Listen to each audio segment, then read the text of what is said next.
Hello. This is the first presentation of a 10-part series on the spiritual exercises. My name is Fr.Larry Gillick, a Jesuit. We are in the chapel of the Jesuit community at Creighton University in Omaha, Nebraska. We are using Kevin O'Brien's book, The Ignatian Adventure. Let me tell you what this is not. I am not offering a retreat. The book is you're making the retreat. These 10 presentations are a guide or reflections or little things I have learned over the past 60 years as a Jesuit. I did my theology in Toronto at Regis College of the University of Toronto.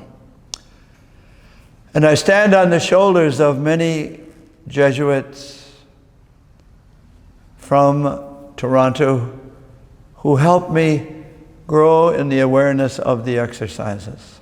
So what I am offering is helps for you to make the exercises.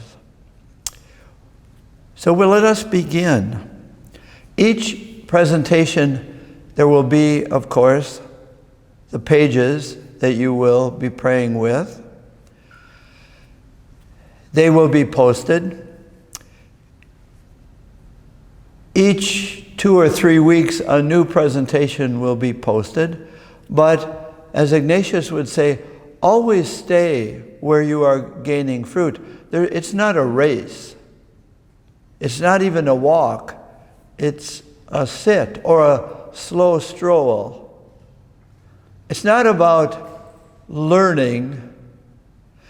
In a sense, in Spanish, Ignatius would write, La cosa más importante, the most important thing is not to know, not to learn, no es saber, but sentir y gustar, to taste and relish your personal experience.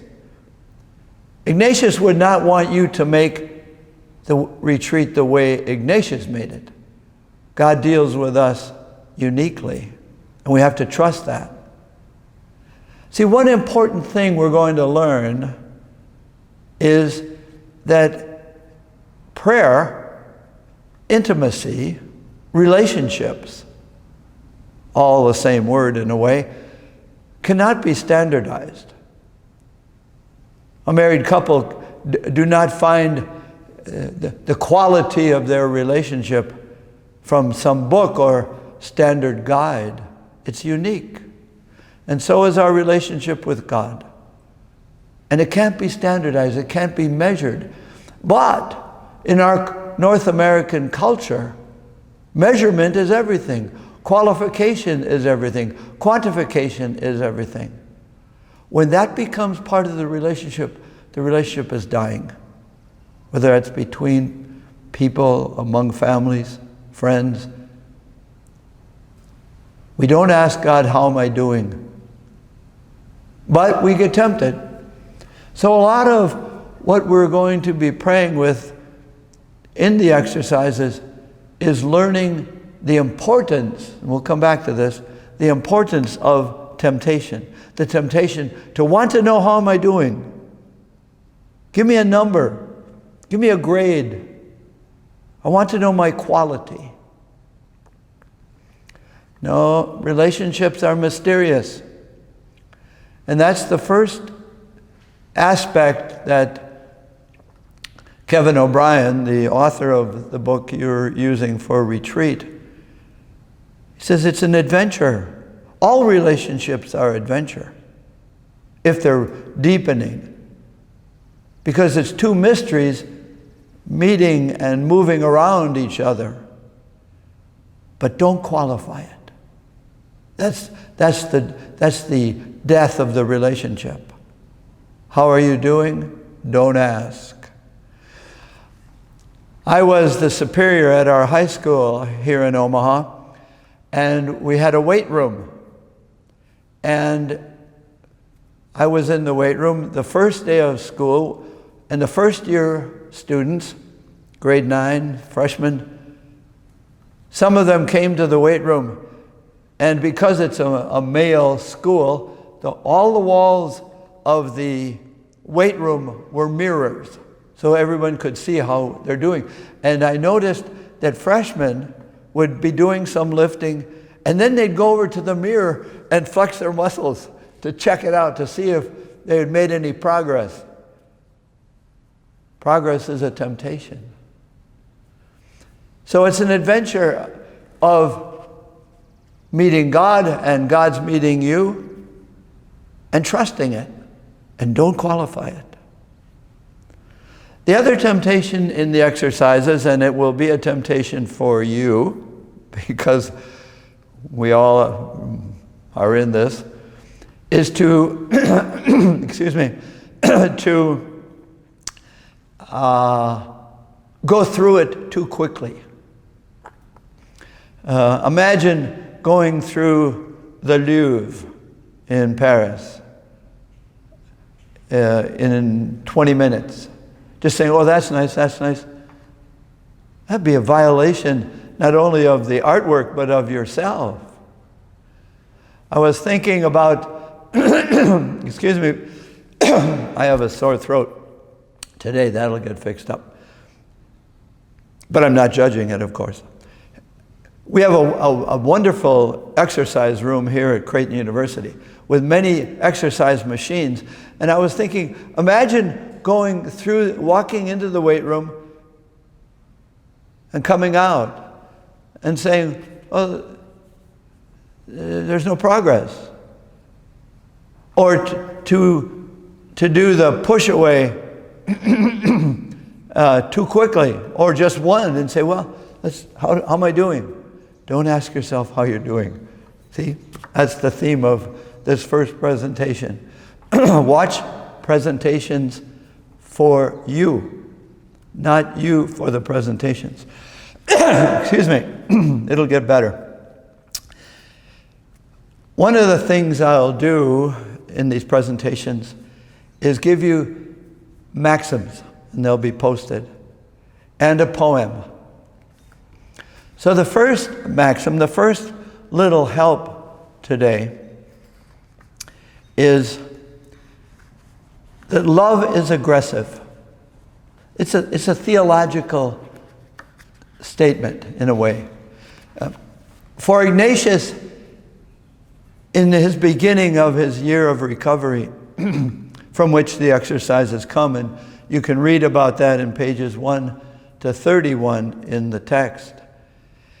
He's sitting in the mountains of northern Spain, and he says, is there a God? And he comes to the realization, yes. And we all have to struggle with that. Is there a God in our lives? But the second question is really where the exercises begin. And it's this. What does God do as God? And there's been many images in our history of, is God way out there? God doesn't care? Or is God so in that God forces everybody to do what God wants? Or does God play with us? Or does God punish us? We have to start with our image of God. So I offer Ignatius's image. Ignatius says, God labors. And we're going to see that all through the exercises. That's fundamental.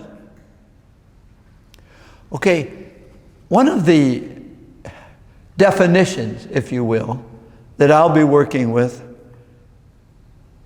coming out of my own experience of God and myself, is that spirituality, whatever it is, Christian, Jewish, Hindi, Buddhist, Muslim, whatever you call spirituality, It is actually a living thing. It is an everyday experience of living with the tensions. Now, listen to this. Listen to your tensions that are caused by what you believe.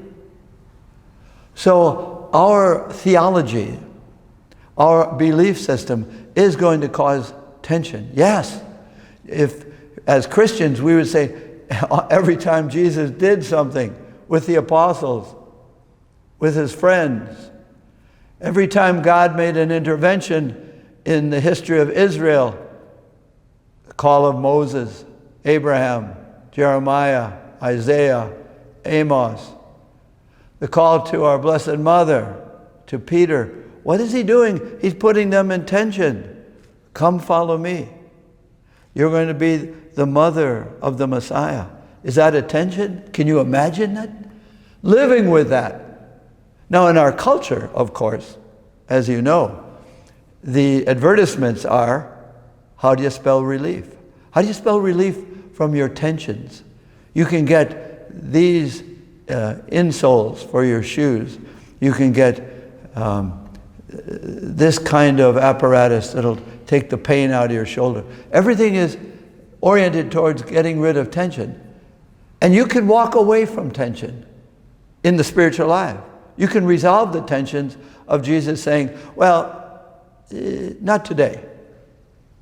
Okay, the tension will be there tomorrow. Every time we face Jesus, He's looking at us saying, can you live with me in your life?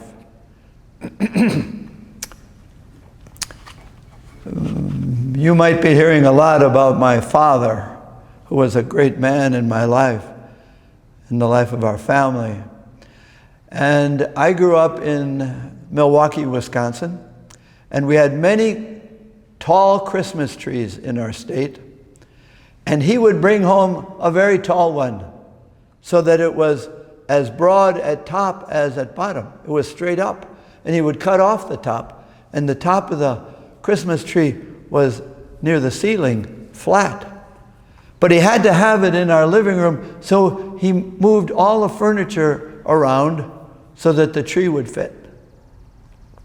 The tree rearranged furniture, which was quite a tension for my mother, of course.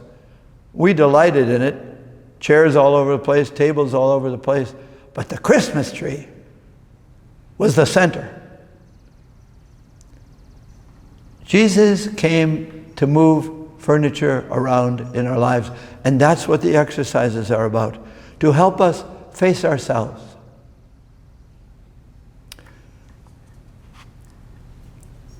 Do you really want to do that? Ignatian would say, you will know that you want to do it if you can experience, he would say, magnanimity, big soul, generosity. Can you let Jesus in? Could my mother let the Christmas tree in? Well, she would say, for 2 weeks. Jesus came to stay. I am making my home in you. You make your home in me. And we will see during these days how Jesus made his home in the lives of many. So the very first, remember, spirituality is attention. We're going to see it all through these days of your making your retreat. The first maxim then, statement, is that love, human love, any love, is aggressive. The word aggressive means to go out, moving out, revealing itself. Love wants to be known. So there's a lot of, here at the university, there's a lot of courting. And people have to be in positions to be found in a way. They have to be available to receive the aggressiveness, the gentle aggressive. And this tension I mentioned, it's not a tenseness. It's a relaxed awareness of the creativeness of tension. Tension creates energy. All relationships, if you haven't noticed, all relationships have a tension. He wants this, she wants that. And you work with it, or you say, no, we're done. Too much tension. Or I'm going to resolve the tension. I'm going to walk out for 5 minutes. So love is aggressive, always coming toward. Love wants to be received. And love wants to communicate. And of course, we have a God who wants to be heard and be seen. So God labors to be seen in our lives. And so what does that mean for us? It means attentiveness, openness, availability. But that's the tension. Because we want to be aware of what's good for me or what's good for them. But everything else. That's why you don't walk through the Louvre quickly. Walk slowly. We walk slowly through the exercises. No hurry. Go at your pace.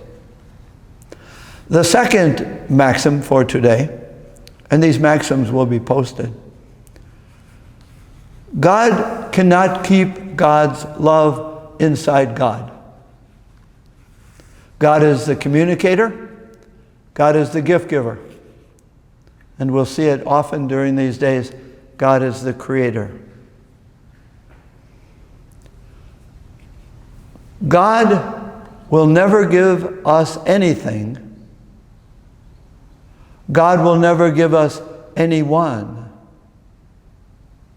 that will make God obsolete.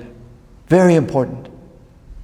Because we, as selfish, small-hearted people, we want to make little gods out of things. You will complete me. It will complete me. They will complete me. I will complete me. No. As soon as you ask for completion from something that can't give you completion, that relationship is dying. But it's a temptation. He is my all. No, he's not your all. They're not your all. I'm not my all. But God will never give us anything that will make God obsolete. Very important. And you'll pray with that in the Ignatian adventure, facing that. Now, here's the thing. Here's the thing in the spiritual life. It's not about learning. Remember, no es saber. It's not cognition, but recognition of learning to be found. So we don't find God. I found Jesus. No, you didn't. The aggressive love of God is always seeking. Our struggle is to be aware of where am I being found? Where have I chosen to be lost? In what did I try to find completion? What was my everything? My position, my possessions, my relationships. Now, as soon as you do that, you're getting tangled up, unfree.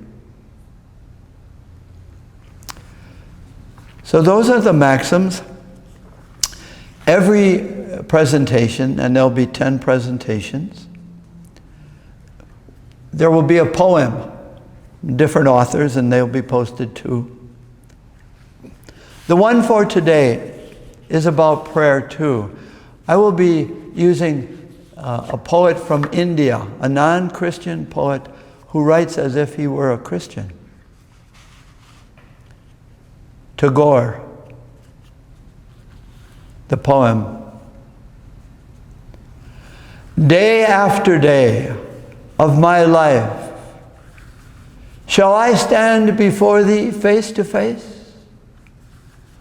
With folded hands, O Lord of all worlds, shall I stand before thee face to face?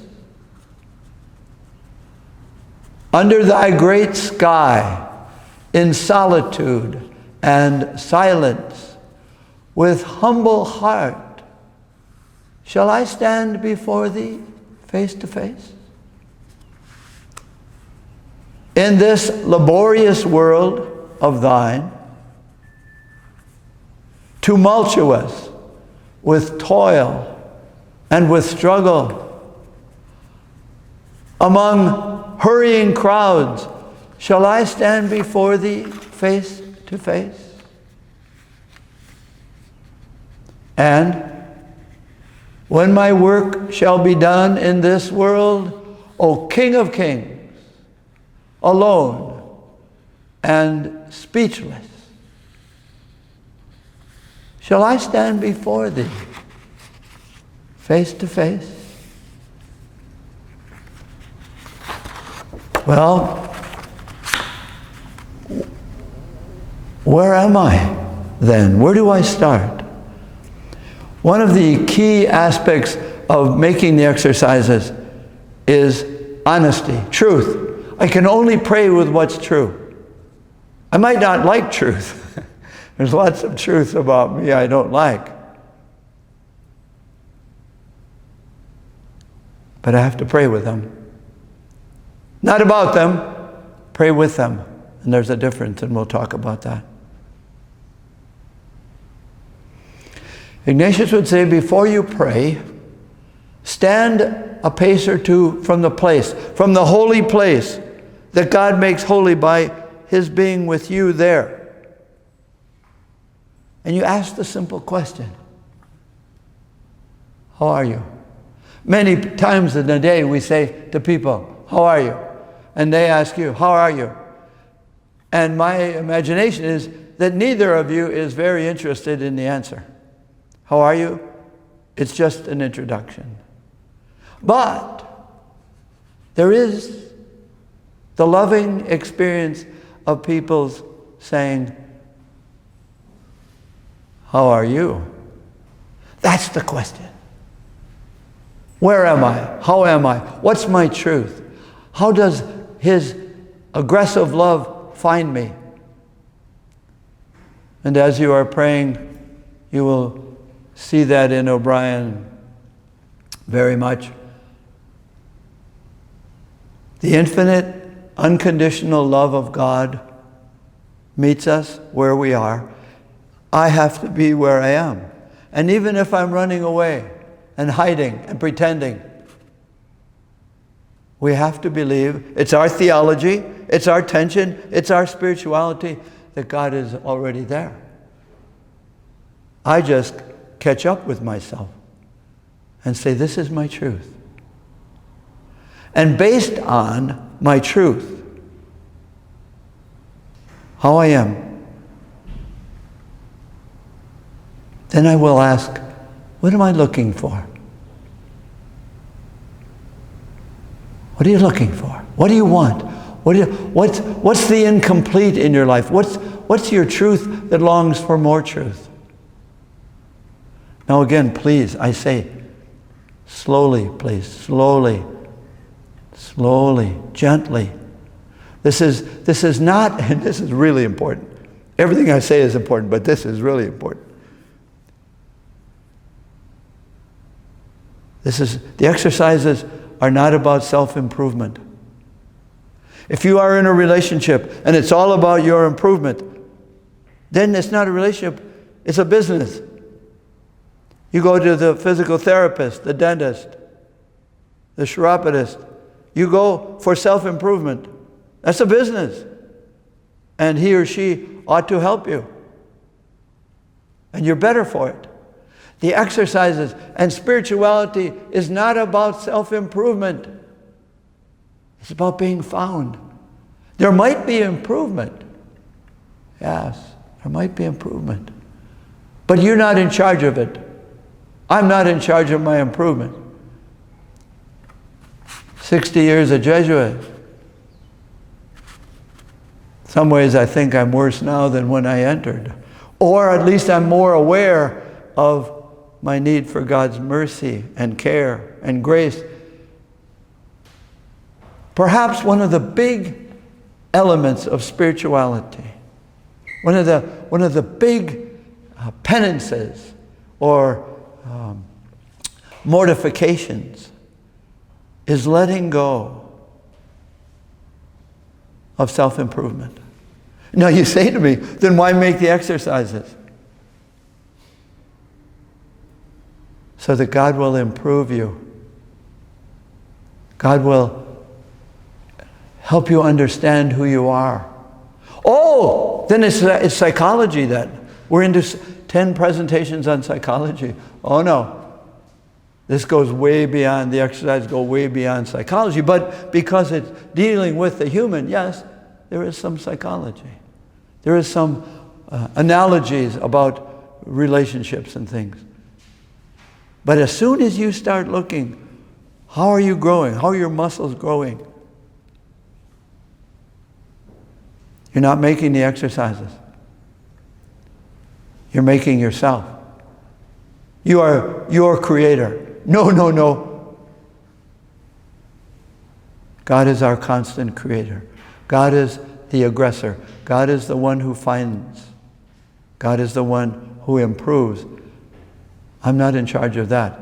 I am in charge of showing up, not showing off.